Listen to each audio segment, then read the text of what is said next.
What we used to do in marketing is that everything that we do, we have a CTA that takes directly to the website.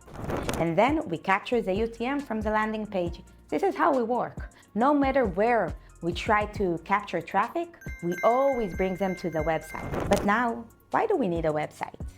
If SEO is not working anymore and people search with AI agents outside the website and they do all the nurturing outside the website and everything is conversational learning, why do we need to go to a static website? I think if we look at B2C, we can understand this shift because many brands in B2C don't even have a website.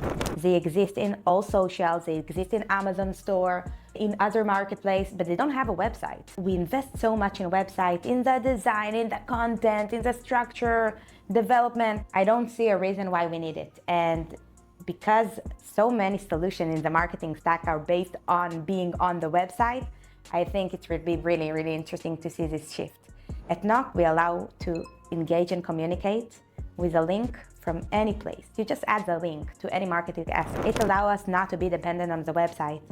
All the data is captured from the click on the link, not from UTM, from landing page. And I think it opens broader opportunities to go to market teams.